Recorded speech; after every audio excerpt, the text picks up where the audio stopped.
When you crawl into the indie space of gaming, you're bound to find a lot of weird shit. And I mean, most of the obscure stuff that you can find on websites like itch.io or GX Games or any other indie platform, or Steam, rather than the ones that break records in the marketplaces, or another roguelike game that just instantly reaches the charts. Whether it be worlds in an acid trip or a roulette game with a shotgun, or consoles that don't exist in material form, but are on the net, like the Pico 8 or the TIC 80, there's always a treasure trove of projects to find, ones that go unnoticed. And what I mean by experimentation in game development, I mean by it in a umbrella term. Lots of projects utilize different art styles, storytelling methods, gameplay mechanics, and even hardware limits, or at least the appearance of hardware limits. What if you had decided to make a shooter that had the smallest possible resolution, while still operating as a game with enough visual clarity to decipher where you were going, and how to distinguish the purpose of each pixel? Well, here is 8P, 8x8 FPS, developed by Vexel Void, someone who decided to make an FPS game on Godot with a very small resolution, much smaller than what you're normally used to, really showing the engine's true capabilities and showing how much of an upgrade Godot 4 really is in comparison to 3. Through my journey across the indie space, I've known of the low-res jam movement, and have even done a video on low-resolution based gaming where developers would deliberately make their game on a smaller resolution, like say 64x64 or 128x128 like you would see on the Pico 8 platform. Indie games are ripe with low poly aesthetics, and some take it to the extreme, with this one being the most extreme one I've found so far. When you first see the screen, it's going to be barely visible, like what you would normally see in other low poly based games even, because there aren't that many pixels being rendered on the screen to begin with because of the low pixel count.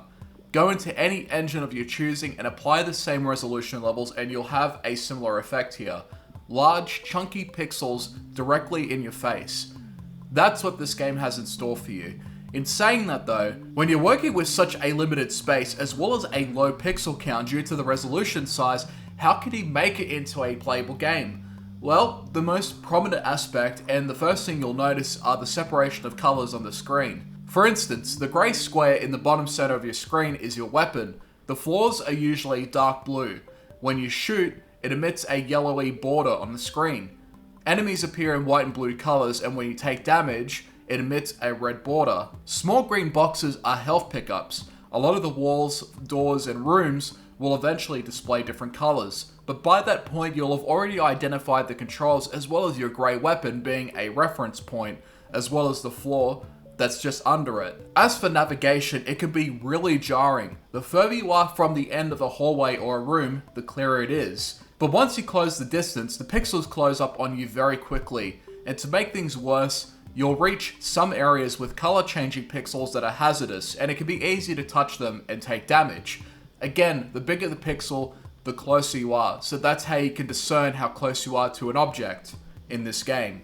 To continue exploring, you need to find keys to open doors, which are like the green health pickups but in different colours, and you need to find the door that matches that colour. It's pretty much the same idea as what you would do in Doom, where you find keys that match the doors to it.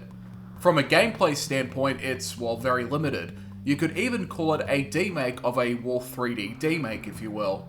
But due to the game's extremely low resolution, it's very difficult to spruce up the mechanics or visual fidelity of a game. In fact, it's almost impossible because of what you're working with in terms of pixel size and resolutions. But for a very basic type of game, operating on such a small resolution is a great way to see how creative you can get. And as for story, well, I haven't really gotten that far into it, to be honest, but the only semblance of a story is indicated by these walls displaying rectangular red pixels with text written on it, but the only way to read it at all is to be as close as possible to it. Then there are these pickup items that you will usually find nearby, and I'm not really too sure what the significance of them are, but I stopped playing it before I could delve further into it. In any event, I wanted to showcase this game because it's something I've seen before in the low-res community, but 8x8 resolution, that's another story. Low-res games often have very low resolutions, usually 64x64 or even lower, but at the same time there's enough visual fidelity to still appreciate what they bring to the table. 8x8 though is extremely limited, and this game is proof of that. The pixel count is something you might use for very retro looking sprites, as in sprite size, not resolution size. Same goes for 16 or 32, 64 and upwards. Speaking of 16x16 though, there is in fact a version of this game that supports 16x16 resolution if 8x8 is too low for you. The main difference here is that the screen is a bit easier to read, floors are more distinguishable, as are the layouts of the rooms. Same goes for the text that you can find. Otherwise, it's essentially the same game. Frankly, this game is appalling, but at the same time, it's commendable how the developer was able to take such a small resolution size and make clever use of color positioning within the limited space, with basic but workable mechanics that make up a basic, functional game. Ever since I discovered Pico 8 or other projects that operate on low resolutions, I had been convinced that limitations really do bring out the best possible results of creativity. Having everything at your disposal can often be an overwhelming feeling, and a lot of the times, people don't even end up past the prototype phase of a game. Just look at the original Celeste by Matty Makes Games, that was made for Pico 8 before it was remade in a new engine. One of the most beautiful looking games on the platform that would lay the groundwork for one of the most mechanically satisfying platformers to date. Or take another project from the low-res jam called Spellsling by You Do You Buddy, a first-person roguelike made in Love 2D. It plays similarly to other roguelikes but with a dungeon crawler template, including the use of spells that have different effects and grid-based movement. Whether it's a big or small project, having a realized goal coupled with expertise is what leads to well-made games, and well-made abominations like this one. If you want to up the ante and go even lower, then you're welcome to try, but unless your reason is to show that you can do it, I wouldn't recommend it.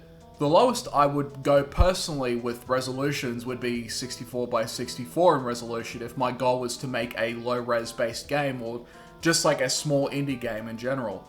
I'll put a link for the game as well as the other games I had shown in the description. Good luck navigating your way into this one though.